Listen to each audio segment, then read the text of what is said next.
Oi gente, tudo bem com vocês? Meu nome é Júlia e vocês estão no Felicidade Clandestina.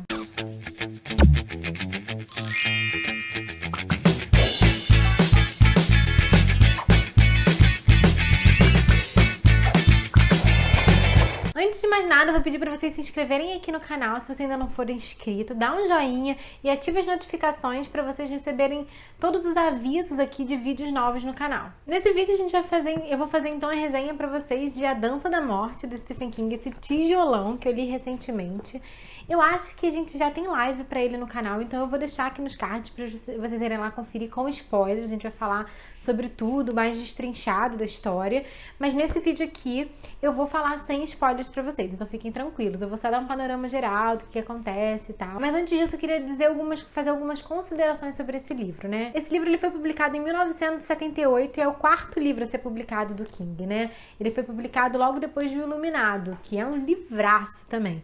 Eu não recomendaria vocês começarem por esse livro aqui. Além de ele ser um calhamação, ele é um livro que demanda um pouco mais de conhecimento no King, assim. Eu acho que, assim, a verdade é que você começa por onde você quiser, o que te dá aquela vontade de ler. Porque um monte de gente falou pra mim que não achava um bom começo o It a Coisa. E eu comecei pelo It e me apaixonei.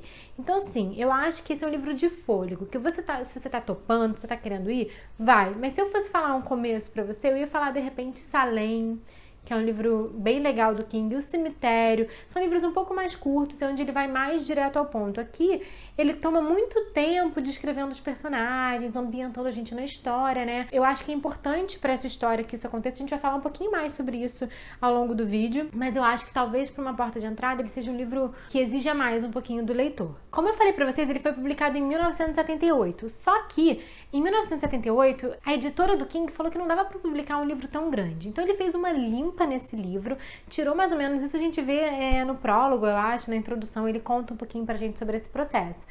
Ele teve que tirar, tipo, 400 páginas desse livro. Em 1990, quando esse livro ele vai ser republicado, o King já é o King, né? O Stephen King.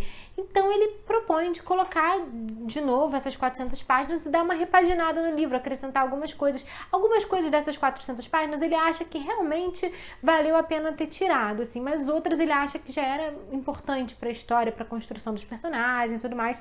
Então, ele recoloca isso na história e dá uma acrescentada ali, uma mexida no texto. Tanto é que o livro ele se passa na década de 90, né? Então isso é interessante, assim.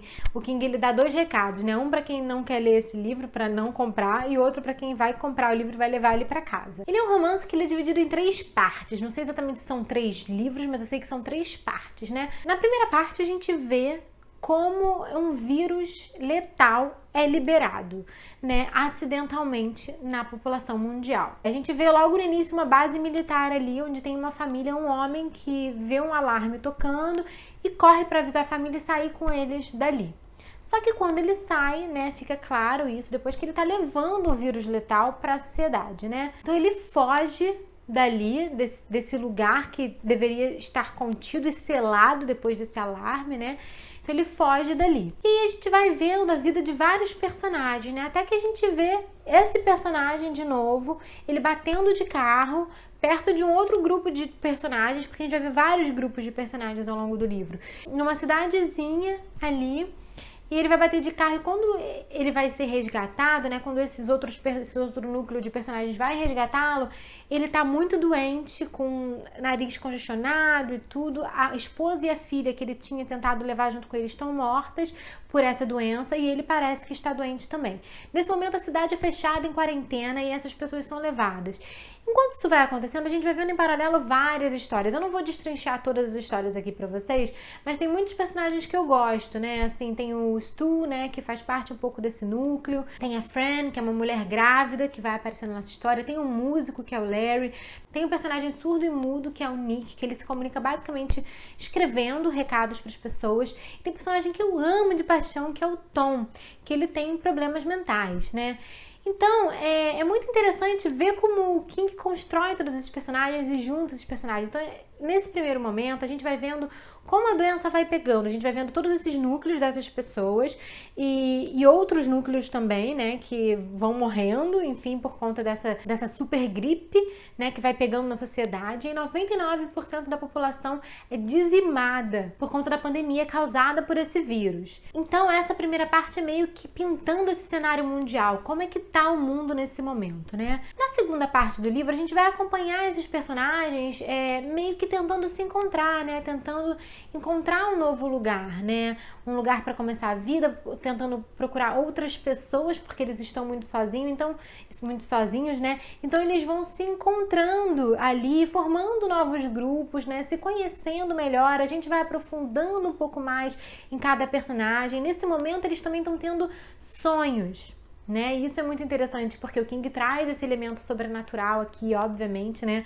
Eu achei que esse livro não ia ter um elemento sobrenatural, mas aí obviamente vem. O King faz parte um pouco dos livros dele, né? É muito difícil a gente ler um livro do King que não tem esse elemento. E aí eles têm sonhos com uma velha senhora negra de cabelos brancos, muito velhinha, muito idosa, num milharal ali, tocando um violão, um clima super legal. Chamando eles para ir para Nebraska, ao mesmo tempo em que alguns deles vão ter também sonhos com um homem escuro, né, com Randall Flagg, que é o nosso antagonista dessa história. Isso vai se dividir, e aí é como se fossem chamados, né? Esses sonhos são interpretados por eles como chamados. É bem dual essa visão de bem e mal, né? O bem na mãe Abigail, que é essa senhora idosa, e o mal na figura do Randall Flagg, o homem escuro.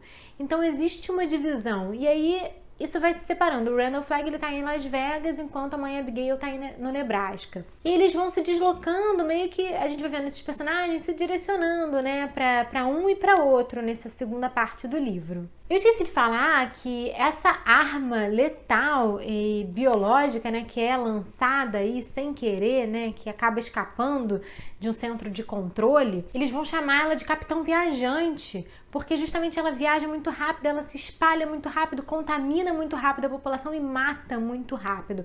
A letalidade dela é absurda, por isso que 99% da população acaba sendo morta, né? Na terceira parte do livro, a gente vai ver já esses sobreviventes mais estruturados ali em comunidades, né?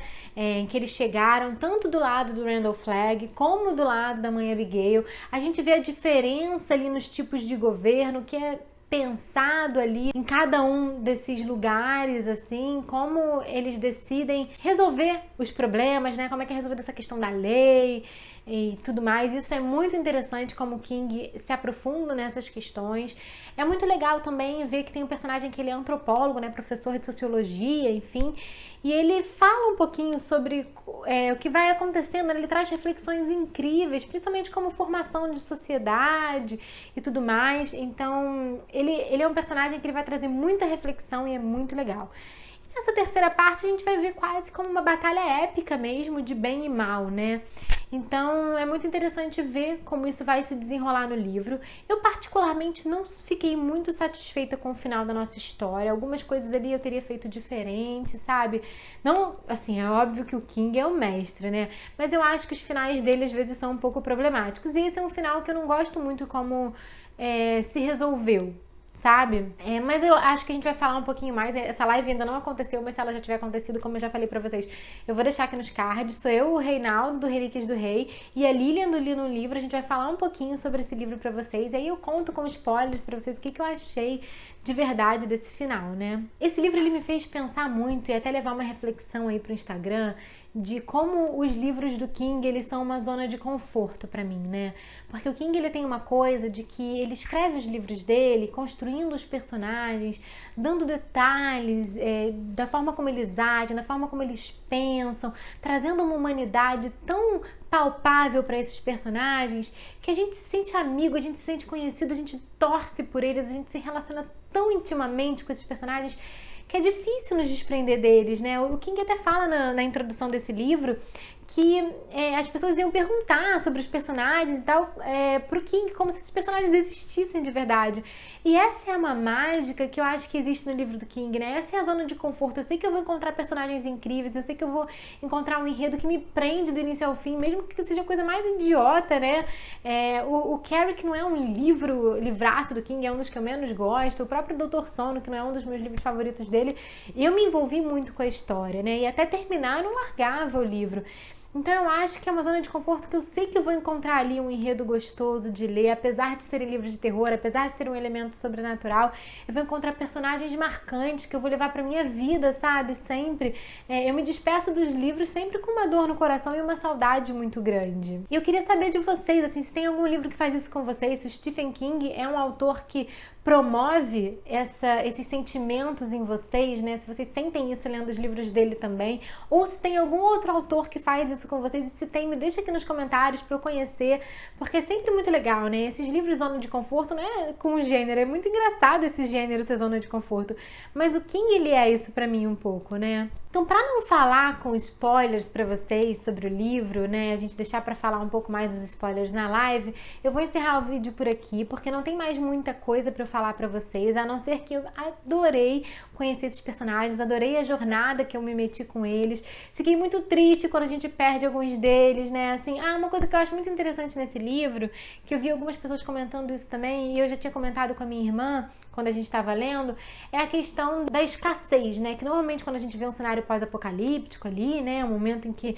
a humanidade meio que foi devastada, os recursos são ínfimos, né? E nesse livro não, a gente encontra muitos recursos, porque como sobrou uma população muito pequena comparada a outra população que a gente tinha, o King fala muito sobre isso como se, assim, existe alimentos em excesso, existe tudo em excesso em roupas e tal, e a gente não precisa eles não precisam se preocupar com isso, pelo menos não por agora. Eles têm tempo de se reconstruir como sociedade, de manufaturar todas essas coisas novamente, né?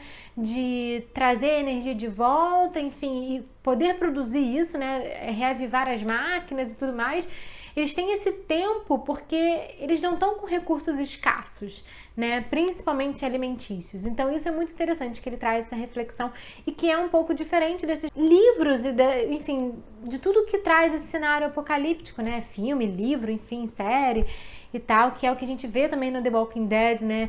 Inclusive, putz, esse livro me lembrou muito do The Walking Dead, a capa dele, né? Deixa eu pegar aqui pra vocês. A capa dele, né, que é essa rua, essa via aqui em que tem pessoas caídas, me lembra muito a capa do The Walking Dead, que é aquela via com várias pessoas, vários carros parados e tal.